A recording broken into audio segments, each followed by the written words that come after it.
Thank you, Judy. Thank you very much. Wow. Okay. Our presentation this evening is titled Technology and Culinary Creativity.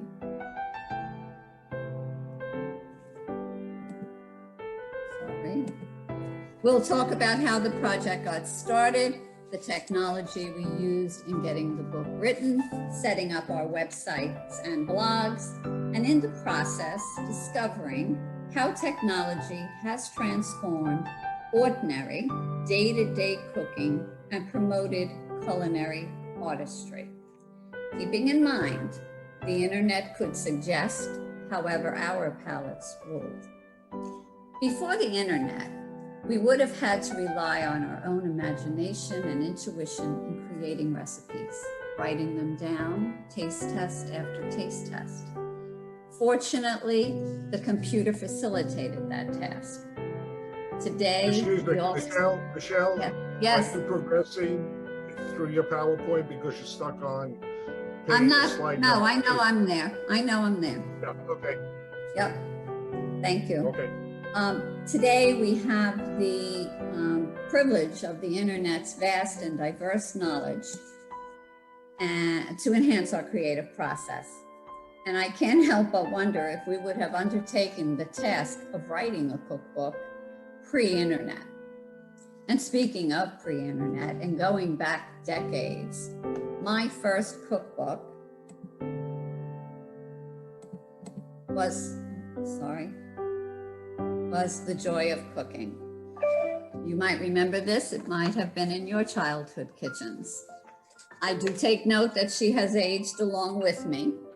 Nonetheless, she is filled with thousands of recipes. No photos, just sketches. And it was wildly popular in its basic form. Today, cookbooks and cooking sites are filled with colorful photos of featured recipes. That said, in addition to our computers and software, we would like to acknowledge our smartphones, where we also became food photographers, where 99% of our photos were taken with our iPhones, edited on our iPhones, and then sent to our computers for Photoshop. Here is a sample of one of our photos. During the pandemic of 2020, we were introduced to Zoom, I'm sure like many of you. And with time on our hands, we decided to discuss building a new website and blog. At this point, I would like to turn the presentation over to Lucy Paul. Lucy, you are also a co-host, and you can start speaking and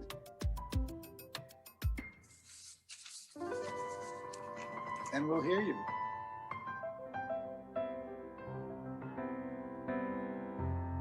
Unmute yourself.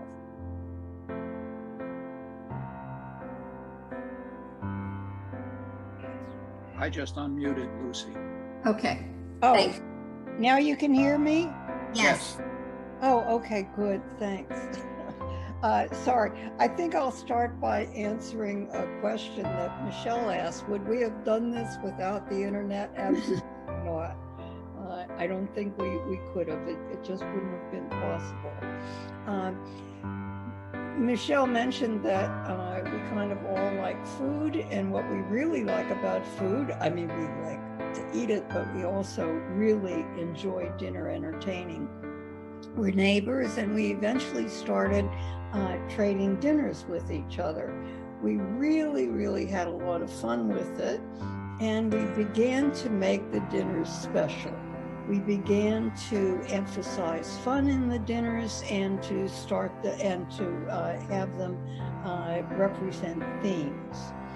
At one point, Bill and I started talking about maybe turning all of these wonderful dinners into a book. The impetus for that was that I was retired, Bill was semi-retired, Michelle was still working full-time, but we had to have her in there for her wonderful sense of style and design, as well as for her really excellent cooking. In planning, in thinking about, okay, we want to do a book with all of these dinners that we've been doing. What we have to do is to make this book different from everybody else's. So how do we find out what's different? Well, we had to research books on dinner entertaining and the internet for its websites on dinner entertaining. When we looked through all of these sources, we decided that what we could do that would be different would be to make our dinners fun and quite different from others. When you look at books and the websites on dinner entertaining, they tend to do just a couple of things.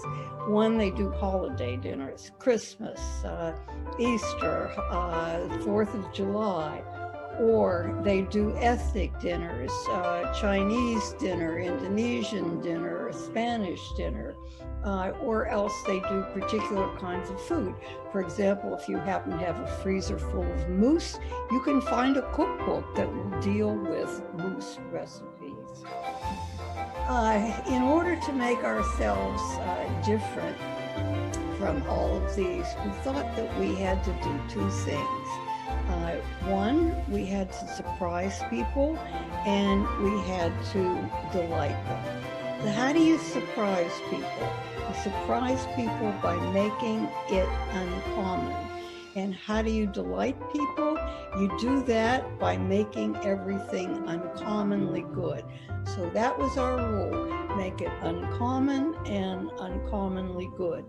We decided to carry that through the entire dinner, starting with themes. Let me give you an idea how we came up with unusual themes. First, we did uncommon themes that other people are not doing. And secondly, we took common themes like holidays that everybody does, but we gave them uncommon treatments. Let me illustrate uncommon themes with the next slide. There's an April Fool's dinner. When was the last time you went to an April Fool's dinner? You can see how we approached it by the title, Loof Lurpa, April Fool spelled backwards. Take a look at the description of the dinner. Gastronomic gags galore. Appetizers look like desserts. The entree poses as breakfast. Desserts masquerade as appetizers, and the souvenir menu turns it all upside down. To the right, the photo on the right shows a beautiful cake. Imagine guests coming into your house, being escorted to the living room, and seeing this gorgeous cake on your cocktail table. What they would say? Are we having dessert to start? No, April Fool. That's an appetizer. What it consists of is slices of a nice country bread, slathered with a black olive tapenade, stacked up to make a cake shape, and then covered entirely with goat cheese. Beautiful appetizer, wonderful April Fool. The next slide shows the entree, breakfast. It's posing as pancakes and eggs sunny side up. The pancakes are a roast lamb, which has been shredded, and the crepe wraps around the lamb. The crepe was flavored with lavender and rosemary.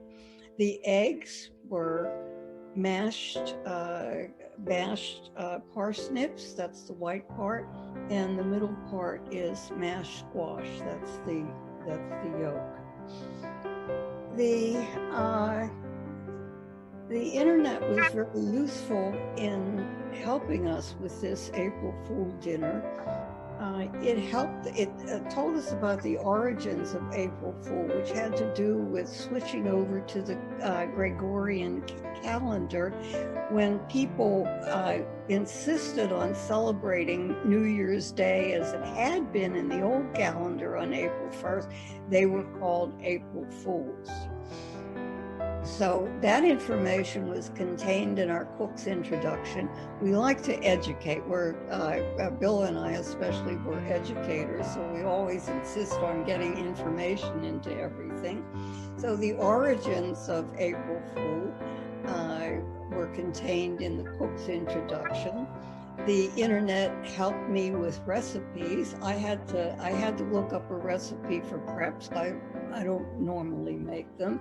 I had to get times for roasting the lamb, etc.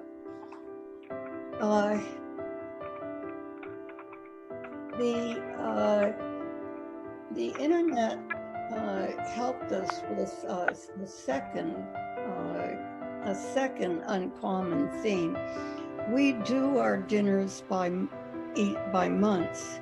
So we needed a dinner for July. What could it be? Well, we went to the internet and said, what are the commemorative days in July? We came across ice cream. July is National Ice Cream Month. And so Michelle had the brilliant idea, let's have an ice cream dinner. Let's make a dinner in which we put ice cream in every single dish. It sounds like a dietitian's nightmare, but it really isn't. There's just a little bit of ice cream in each dish. The slide shows an appetizer, one of the appetizers. It's a pumpernickel rye covered with melted goat cheese and topped with some very dark chocolate ice cream. Absolutely delicious combination. So those are uncommon themes that we use. We also took common themes but provided them with an uncommon treatment. The internet was enormously helpful on this. For example, we were looking for a dinner for May. What are the commemorative days in May? Well, Cinco de Mayo is one. Of course, that's a popular dinner.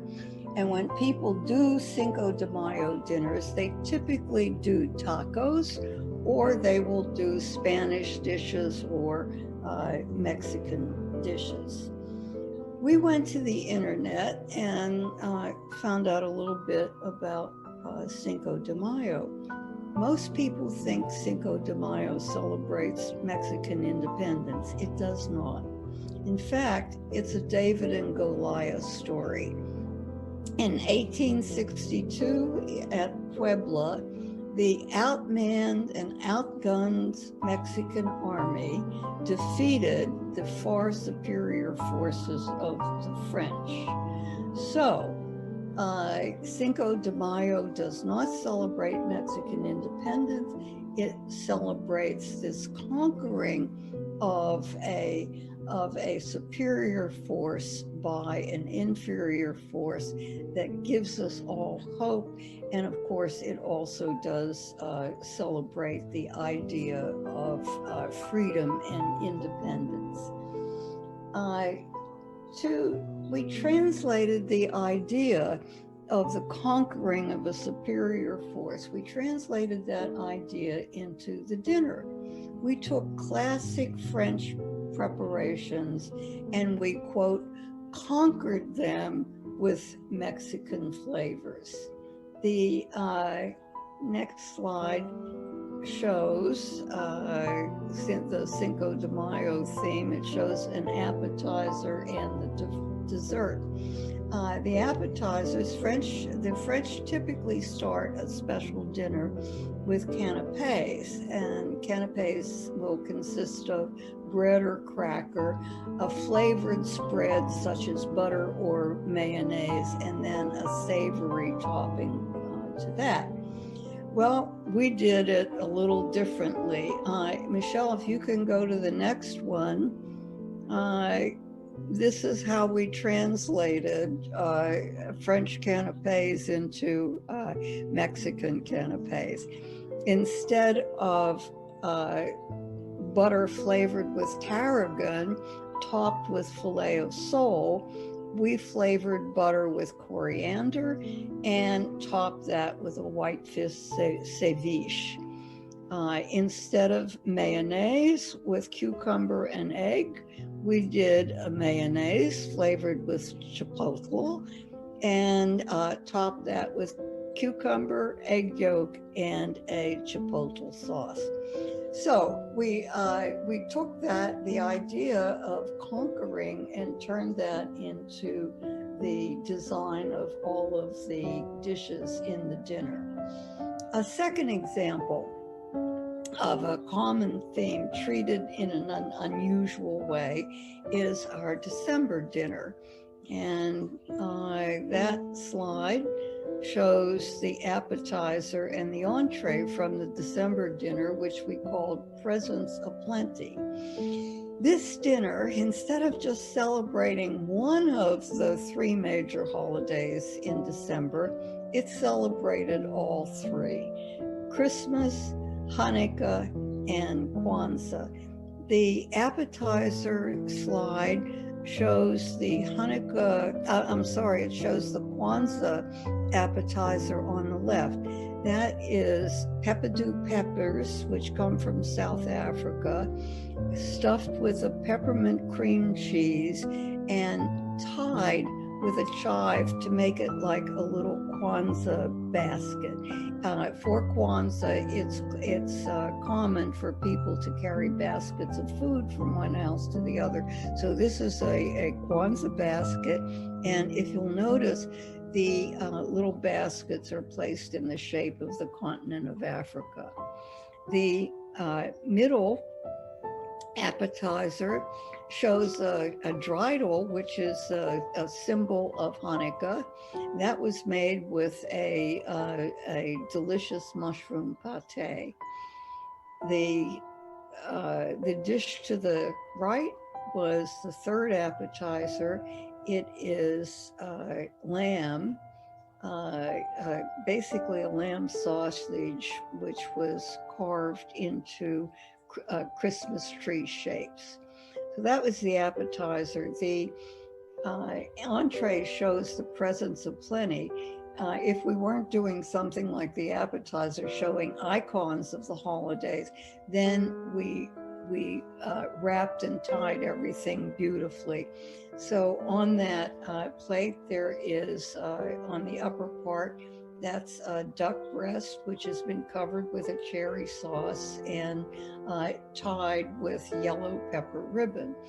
The other two are a yellow potato, that's a potato there, tied with a chive, and the one on the right is a leaf of chard wrapped around a series of yummy vegetables. So that was the plan, and finally, after years of researching, planning, carrying out the dinners, writing them up, editing them, we were finally ready to publish. And the result was our book of dazzling dinners. I want to emphasize that everything in that book is ours. We did all of the recipes. We invented all of the recipes. They're all original. All of the photos are ours, except a couple that were taken by someone else. And we did hire someone to enhance the cover photo, but all of the rest of it is ours. We had an agent who received several positive reviews from publishers. However, they also were accompanied by phrases like, "Too bad they're not Rachel Ray or Martha Stewart and have TV shows." In other words, "Oh, we like your book, it's really nice, but we can't publish it because you have no presence in the media."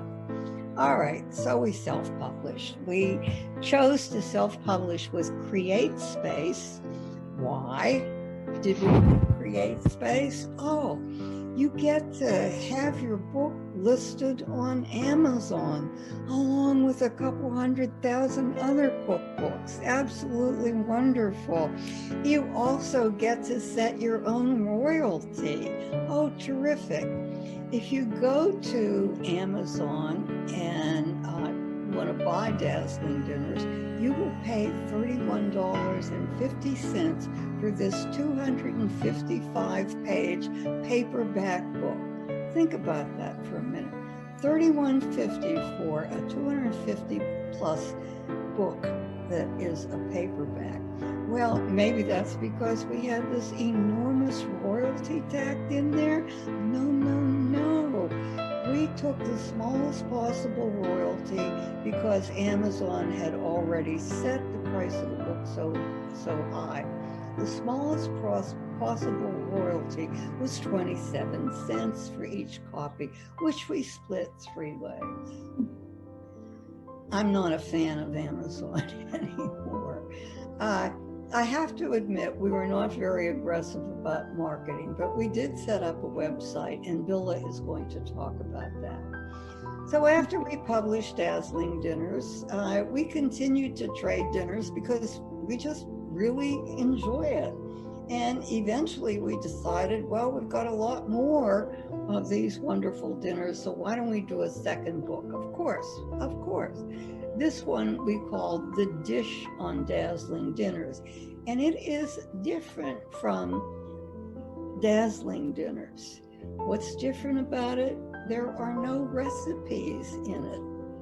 The reason is the internet has completely changed cooking. Cookbooks have limited information. The internet has tons of information. You really, just about any question you have, you can answer with by checking it out on the internet. And the next couple of slides shows what the internet can do. Bear with me. Yeah, if you can switch to that next one. Yeah, cooking with the internet. You can look up cooking techniques. How do you boil an egg? Believe it or not, every time I want to do a boiled egg, I always still look it up. So you look that up. What is deglazing? Why would you deglaze? There are cooking terms. Suppose you come across the term roux and you don't know what it is, you look it up. What's a coulis? You look those terms up. There is a great deal more. In cooking a particular dish or an entire meal, here's what the internet can help you with. Finding a recipe, again, from as simple as getting a recipe for a deviled egg to the best way to prepare ostrich. Substitutions, extremely important. Suppose you have a recipe for saffron. You know that saffron is a very expensive spice, but when you check it out on the internet, you find the prices vary widely, anywhere from $125 an ounce to over $2,000 for 1 ounce. That's very fishy. You know that you can't guarantee what you're going to get if you order saffron over the internet. So you say, is there a substitute? The internet tells you, yes, there is. Turmeric is quite a good substitute. It's reasonable in price. It's pretty flavorful, not as good as saffron and somewhat different, but really pretty flavorful. And if you buy turmeric, you know what you're getting. You can find out what to do with an ingredient. Suppose somebody gives you black garlic. The internet tells you what it is, tells you its health value, and how to use it in cooking. You can tweak a recipe. Cooks nowadays tweak recipes all the time. Suppose you want to use dill instead of tarragon in a recipe. Okay, you look it up in the internet to find out how much you should use. What goes with what? Very important. Suppose you decide to do a pheasant. Well, what kind of sauce should you use with a pheasant? The internet will tell you. You have one guest who has celiac disease. So you ask the internet, can you substitute, what can you substitute for flour in a gravy recipe? What wine should you serve? So the internet supplies you with just about everything you could possibly want to know to cook a dish or an entire meal. So then what's the purpose of a second book? Why do this second book called The Dish on Dazzling Dinners? The reason is we do special dinners. There is a huge amount of work and imagination that's required to do a special dinner. Special means special from the get-go, from invitations to parting flavors. We provide all of that in the dish, and these are the components of a dinner plan. The host's introduction, which always contains background information about the theme, and it also shows how the dishes relate to the theme. We have a menu, a souvenir menu, which they can copy. Details of Dazzle, all the things that you need to do besides making wonderful food. Invitations, we try to give clever invitations for a dish for a dinner that uses a lot of seafood. You can ask people to cruise on over and dive into a fishy fish. So we try to make invitations amusing. Entrance decor. What can you do to surprise your guests as soon as they come to your door and start the fun going at that point? How to greet guests in an unusual way.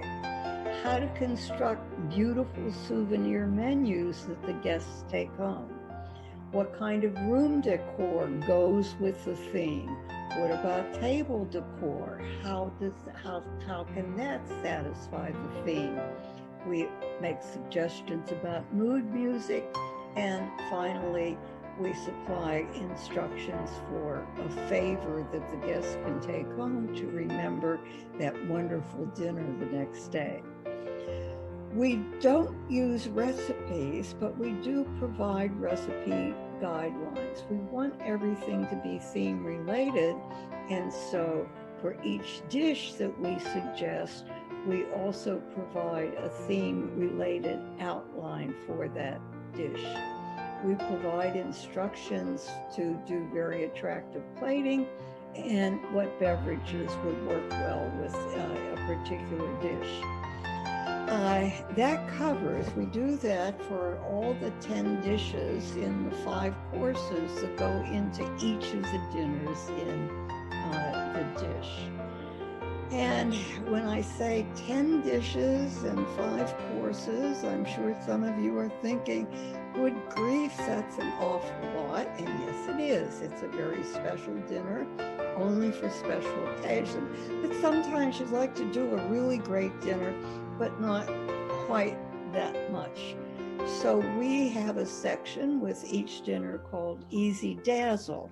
We show people how to cut down the dinner, what dishes can be eliminated, which are easy to do, which are the most spectacular. So you do need a second book, even though the internet supplies you with all kinds of information. Billa is now going to pick up and discuss the websites and blogs and further use of the internet. So Billa, your turn. Thank you, Lucy. Hello, everyone. Thank you for inviting us. So in 2006, we registered our domain, dazzlingdinners.com, at Network Solutions. A couple of years later, we had the book published and we needed a website, and we also built it at Network Solutions. And we stayed with them until 2018. And that's when they stopped supporting the website builder we were using. And they suggested that we needed a new website. So we agreed we needed a new website, but not with them. and Michelle is going to elaborate now. Yes, we did need a new website. And our current website was built with Wix Website Builder. Some history here. We researched the internet for best free website builders. And after reading the reviews, we selected Wix. We were also confident we could build the site without customer support. So we thought. This software program really challenged me. I am the primary builder of the site, though I have worked with my co-authors on design concepts. When building the site on my PC, I learned the standard commands like how to cut and paste, upload photos, design concepts, fonts, etc. The reviews were right in that this website builder was basically easy. However, there were things you needed to know at the onset that weren't clearly obvious. For instance, I would complete building a site, designing a page with text and photos. I would then ask my co-authors to go onto their Macs and look at it. They saw the page completely different from what I saw. This happened too many times to admit. There were photos overlapping text and vice versa. So, Wix does provide you with dozens of articles on how to build your website and how to troubleshoot. However, I was never able to find how to solve this problem. So, that said, after many weeks of frustration, we decided to purchase the customer service support. To resolve the overlapping of photos and text, one expert suggested that I go into the ellipsis on the top right of my screen. She noted that in Zoom, I was on 100%. She suggested I lower it to 80% and that should resolve the problem. I immediately hung up, contacted Billa and Lucy, asked them to look at it on their Macs, and it was perfect. That simple task allowed the three of us to see the same screen on our computers as well as on our other devices. I don't mind asking here if any one of you could offer me a reason why the reduction in the Zoom would have made a difference when I was building the site in the website builder. Any clues? No. I never called Zoom, I never called Wix back to find out because I was just so happy to have the problem resolved. Anyway, after completing the website in April and March, we went live March 1, and I can share with you that the patience and encouragement from my co-authors got me through the process. Now at this point, I would like to turn the presentation over to Billa, our blog manager. Thanks, Michelle. So on the Network Solutions site, we had a page called Fair Musings. And it's just what it sounds like. It's our thoughts about food. And when we switched to Wix, we kept that name and that became our blog. One of the things we like to post about on the blog is quirky theme dinners that we've hosted. For example, Lucy had a dinner where every dish contained hot dogs. Lucy, how did you come up with that weird theme? The story is I was wandering through the aisles of Costco one day, and there in one of the cases was a stack of Nathan's hot dogs. And I looked at it, I said, oh my God, I haven't had a hot dog since July 4th. Oh, I'd love to have a hot dog. So I bought a package of hot dogs, took it home, looked at it and said, oh, good grief, 3.5 pounds of hot dogs? I eat a couple of hot dogs per year. What am I going to do with 3.5 pounds? Well, I said, I know some people who like hot dogs, so maybe we can just have, big hot dog blowout. And I thought, nah, that's not too much fun. Oh, maybe I can make a hot dog dinner in which I put hot dogs into every dish in the dinner. I know that sounds crazy, but it really isn't. If you think about what a hot dog is flavored pork, right? So you can do anything with a hot dog that you might do with any kind of pork, with a pork roast, with bacon, etc. And so I designed a hot dog dinner, which was, by the way, an enormous amount of fun and a big success. So, next slide, Michelle. Bear with me. Here are two dishes that Lucy made for the hot dog dinner. On the left, you see the salad, which is basically apples and lettuce and hot dogs. And on the right, you have something you don't encounter every day. It's a hot dog dessert. And it's made up of maple syrup, caramelized hot dog coins with ice cream. And I hear it was delicious. Let me interrupt for 1 second. If you're a foodie, you may know that maple caramelized bacon has been showing up in plenty of desserts. So this is just a takeoff on that. Sorry, Billa, go ahead. Okay, it still sounds weird. Now, Great. another time, Lucy read that according to the Mayan calendar, the world was coming to an end that December. She decided there was a good occasion for a dinner, and she scheduled a dinner to die for. Now, what she did is she invited guests to pick food for their last meal in various categories like fowl, fish, chicken, and then she served those things at the dinner. And these are two of the dishes she served, and one is potato coffins, which basically looks like little people lying in potatoes. They're stuffed potatoes. And on the right, you see a cemetery salad, which is apple and sprouts. And this was actually designed by Michelle. It actually says RIP in it on the apple. I think it's pretty clever. Okay, so those are quirky kind of themed dinners that we blog about.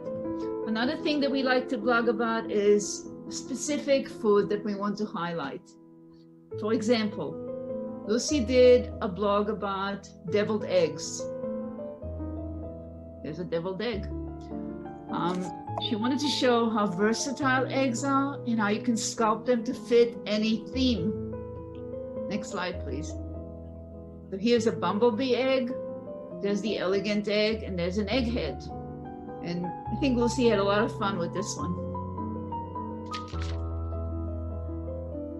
We've also done international and cultural dinners. We had a Russian dinner, we had a Spanish dinner, Hungarian dinner, and one day Michelle and her husband Dave did Ides of March dinner with the cooking of ancient Rome.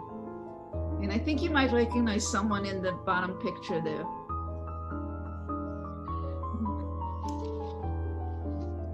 A couple of weeks ago, I gave a Greek dinner. And I think this dinner is a good example of how I use technology to develop the dinner.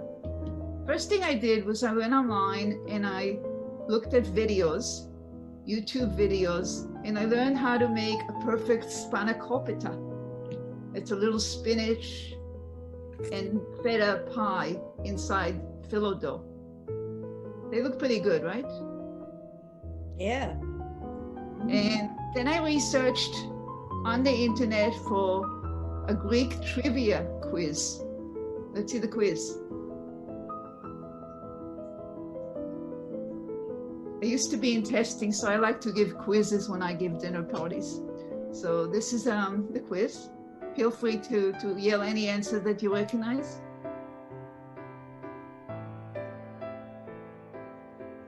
Okay, we don't grade these tests, it's okay. I set the mood that night by playing music videos on my computer. I played Zorba the Greek and Never on Sunday. And One of the things I learned online when I did my research is that the best pistachio nuts in the world come from a little Greek island called Aegina. So I knew I wanted to have pistachios on my menu. And here's the dish that I ended up with. It's a whole roasted cauliflower with a pistachio pesto on top. It looks pretty spectacular. And let's see the next photo. That's the whole menu. There's my menu. Kind of sets the mood, doesn't it? During the pandemic, before we were all vaccinated, we used to have a lot of cocktail parties with Zoom. And what we would do is we would make appetizers and deliver them to each other's houses. And I just wanted to show you one. It's an eggplant caponata. Michelle made it. Now, caponata is a fairly common dish, but Michelle styled it in a way that makes it look pretty extraordinary. It's white ricotta on top. That star is made out of puff pastry. I think it looks pretty good. Now, we invite you all to check out our blog, which is posted every Sunday. And we also have a guest submissions page. So if you ever find yourself cooking something dazzling, we'd love to see it. And I'm gonna give it back to Michelle now. Thank you. Thank you, Bella. Well, at the end of our dinners, we normally would serve dessert. And had this been an in-person meeting, we would have been delighted to serve you a piece of cake. And by the way, it was delicious. We now invite you to ask any questions you might have.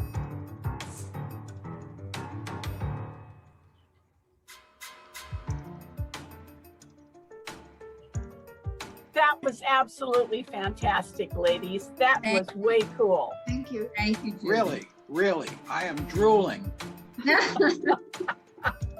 What is the easiest recipe you made? Say that again. What is the easiest recipe you've easiest dinner or whatever meal you made? Easiest.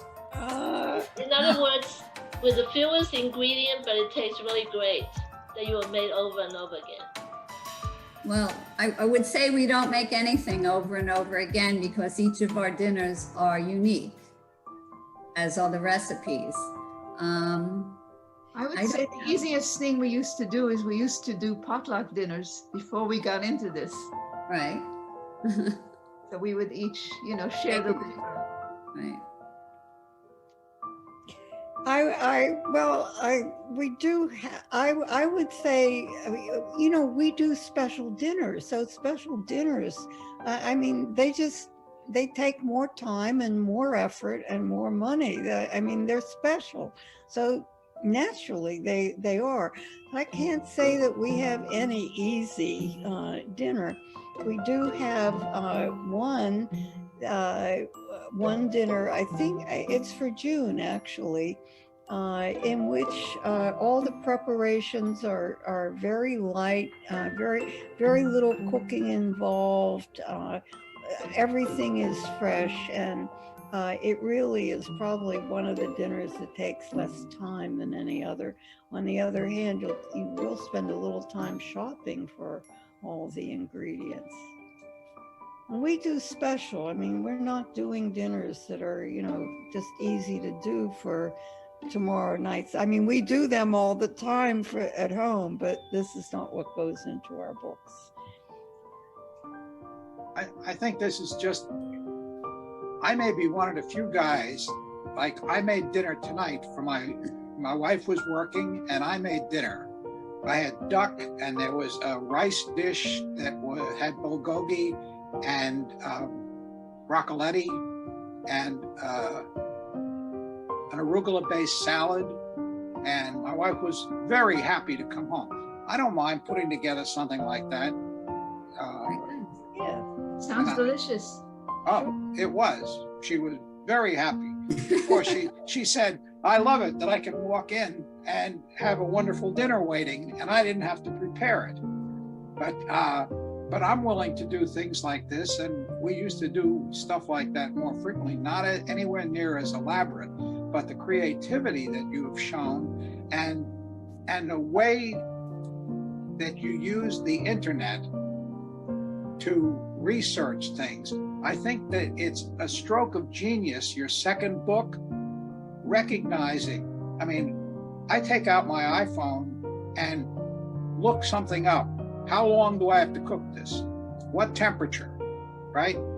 It doesn't make any difference which recipe because it's the same ingredient all the time. So that's just genius to put together something like this. How do you communicate? How far apart physically do you ladies live from one another? Walking distance. Yeah, 3 minutes each way between all three of us. Yeah. So you can take the appetizer over and then go like takeout. Yes. Yeah. Yes. Did you ever do research, Michelle, on anybody else who had to switch to the 80% Zoom? No, I didn't. And that's a good, I could Google that. I could Google the question and perhaps I'll get an answer because really. It's not just that you would Google it and get an answer, but that you could post that. The question, right. Yeah. Yes. That other people need to know that. Oh, I cannot tell you how frustrating it was. I cannot begin to tell you.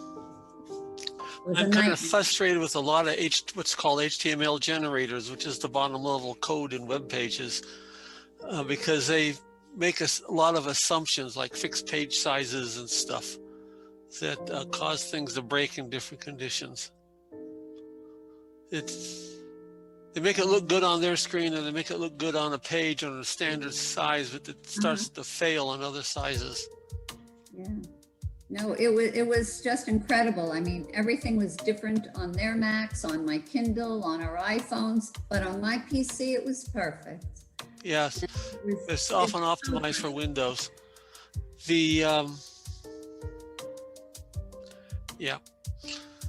Anyway, if I may, I got a joy of cooking too. I've had it for a very long time. Yeah. This is literally almost my first cookbook. Yeah, it was mine. And there's all sorts of editions of it too.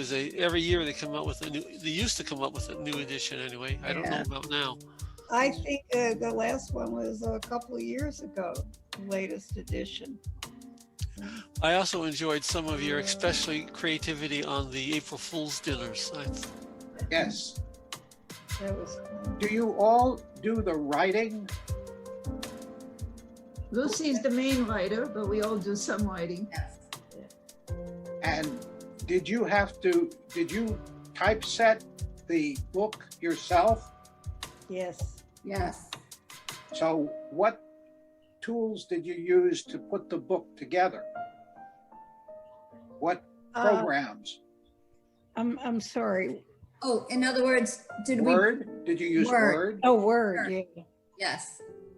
So this 255-page book was done with Word. Yes, yes. Did you have to use any special features? Did you do one chapter per file or something? Yeah, one chapter per Oh, file. Definitely one chapter per file. Yeah. So how much computer technology do each of you have? Are you all computer people? You know, like you all go use Word, and you all go use Photoshop, or? I do very little. Just search. I confess. You're busy cooking. Yeah, I guess, you know, I know PowerPoint, I know Word, you know, from our professional life, but other than that, nothing really fancy. I used to do SPSS and some coding, but not anymore. So you were able to put this book together that we'll take a look at if we haven't already, just using Word. Yes. And how did you pass it back and forth to share your editing? Email. Emails. You emailed the chapters back and forth? Right. we edited and sent it back to each other. Would you keep doing that now? Do you have Microsoft Office so that you can share a OneDrive file? We do the same thing. We're still doing email. Still doing it the old-fashioned That's way. fine, yeah. Are the three of you neighbors? Yes. Yes. Yeah, 3 minutes apart. 3 minutes apart. And You're tell us a little bit about your professional backgrounds. Hey Google, turn on Well- lights. What was that? The Google turn on lights. Well, Billa and Lucy are both PhDs, and they're both were professors of psychology. Lucy at Temple University and Billa at St. John's University. As for myself, I was the executive assistant to a CEO of a hospital here on Staten Island. And for a short period of time, I worked for a Marriott-owned Google. hotel in Times Square. Best job ever. That's quite a group you have. Quite a group. Impressive. Thank you. Now, I did experience one of your meals. It was a Roman-themed meal. That's the I idea. came over with, along with another couple that we're friendly with. And yeah, it was a great experience. You were dressed appropriately. The place was set up with the, I don't know, Roman decor. Mhm. And it was excellent, excellent. Thank you, Bill. You're welcome. I think we still have some photos of that. Mhm. You know what amazes me? I used to have my nephew used to make a living in the old days, like 20, 30 years ago, designing web pages. But there you had to know code and all that stuff. Now it's just so easy to do. It amazes me, like how far computers have come Oh, in 20, 30 years. Because incredible. 20, 30 years ago, you would not have been able to do what you did in this cookbook, No, I'm sure. Right, that's right. no. I'm curious, does the new joy of cooking, Lucy, have photographs now? Oh, I'm sure it does. I haven't gotten the new versions. I just see them reviewed. Right. Do you have much interaction with your readers or people who read your blog on your through your website? We Like- haven't had much. Yeah. Yeah. Do you want more? It's new. Yes, We do. We've only been up like a month. March 1st. Yeah. The website has only been up a month. Well, It's March 1st. 3 months. 3 months. 3 months. Well, we'll try to write a little blurb to put it in our June newsletter, Thank you. and maybe you could volunteer to give a presentation like this for the APCUG Oh, virtual that's tech August August. 21st. So you know how to get in touch with one another. You can, that would be great, because then you would have a huge audience. And I think this was so entertaining and informative on so many levels. It was just so much fun. I feel like I went to one of your fun dinners. Oh, good. Good. I have a question for you ladies. Looking at the notice on the BCUG website, I thought this was, almost like a small business that you started. It's a money-making adventure. But then when you talk about the royalties and the amount of time that you put into it, I'm sure, and at your age and stage, this isn't like you're looking to turn into the next Fortune 500 company. Right. So it seems like it's more a passion and something fun to do. And oh, by the way, if you can, cover some of your expenses, okay. What really is this? Is this just a hobby type thing, or the beginning of a part-time business you're looking to to build or just something fun to do. You ever hear the expression labor of love? Yep. And we just really enjoy doing this. We get a big kick out of it. And, you know, and we do these dinners and we share them. I mean, we share them with each other, but we also have other guests. And we just really enjoy doing this. And, you know, and we like the whole thing. We like doing the photos most of the time. We like writing. I mean, it just engages us at so many levels. We just enjoy it. That's all. And by the way, we have one of these dinners every 3 months. I mean, the book is done. We don't repeat those dinners. So every 3 months, one of us creates a new dinner theme and invites the other. I'm coming up in July, but my lips are sealed. I do not give away my What were some of the previous themes that were not covered in the book? Oh, a lot of dinners. Willa mentioned some of them. I mean, I can speak for myself on one. I did a Diamonds Are Forever dinner, James Bond. I used the internet to look up all of his movie names. I read a little snippet about them, and then I created recipes to complement the name of the movie. One other thing I did is I had a musical feast dinner, and I asked all my guests to give me the name of their favorite song. I then looked up the lyrics to the song, and I created a menu around the title of the song based on, you know, the lyrics, how I could create something. And I played the song whenever I served the particular dish. So it was a lot of fun. That's where, I don't want to say her name, you know who, Alexa came into play. I would ask her to play the song when I served the particular dish. So it was a lot. An Academy Award dinner where every dish was based on an Academy Award winning movie. And that was a lot of fun. We actually took pictures of the guests as they came in, as if they were on the red carpet. Had a red carpet, right? It was fun. And there was a red carpet. Yeah. Yeah. So we've done so many of them. Who can remember anymore? I hope the guys who may not cook will tell their wives about this website. Thank you. How many guests are typically at this at these dinners? 6 to 8.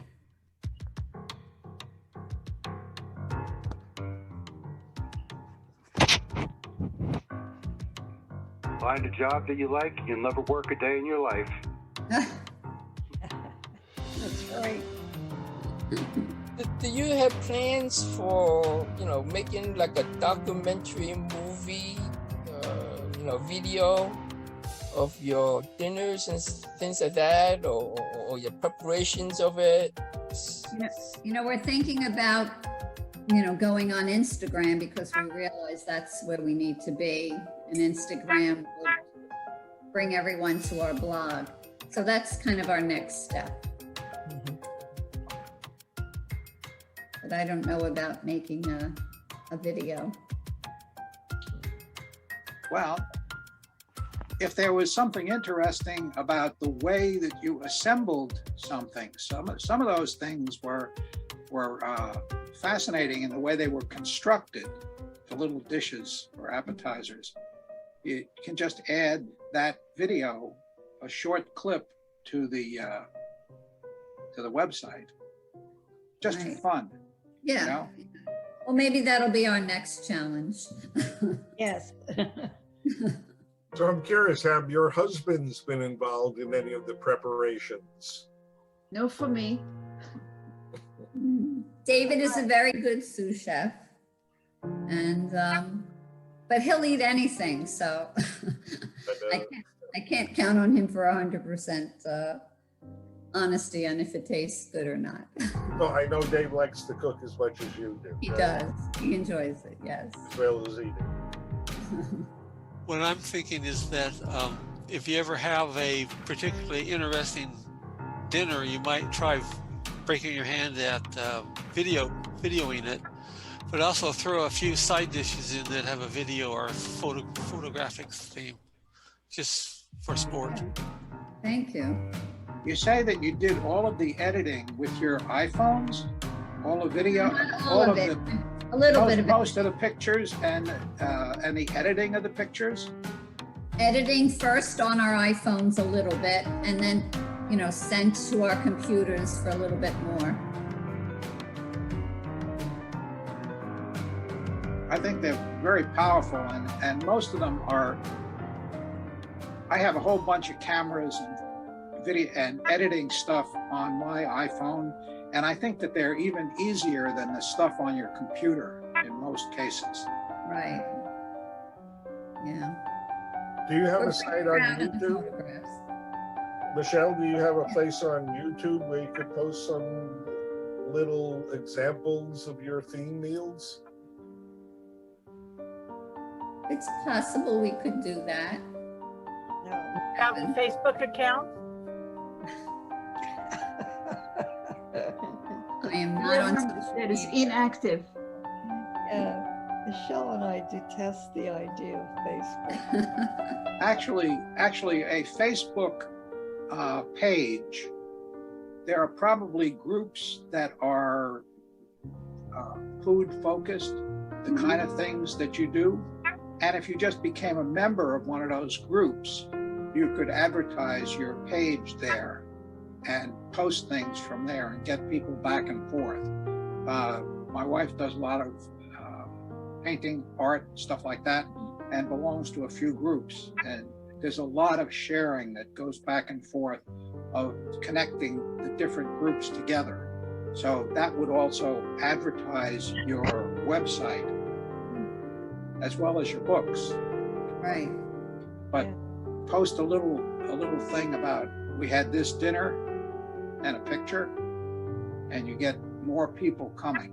So you don't have to do anything else necessarily on Facebook, although who knows how big it could get, you know, success. Well, I think you're giving us some very valuable advice, and I mean, I clearly see the direction in which we have to go. Video, right? Well, you could. Start doing it. I noticed, and I made a recommendation to a friend of mine today. He's a board member in a townhouse association, and the board just got 3 new members out of 5 members on the board. And these people are not familiar with the problems that have already been dealt with, and they don't know the laws. And so I just sent him an email suggesting that if he put together, because he's been on the board for over 5 years, and he's one of these people who really got involved and learned a lot, if he put together a short video introducing these things, the new members on the board might spend 5 or 10 minutes watching a video where they wouldn't read anything. So I think that little video clips like that, Make a difference. TikTok and Instagram have made big inroads with people, because their attention span is not long, but you can communicate something very quickly and efficiently, and you can practice on doing it. Right.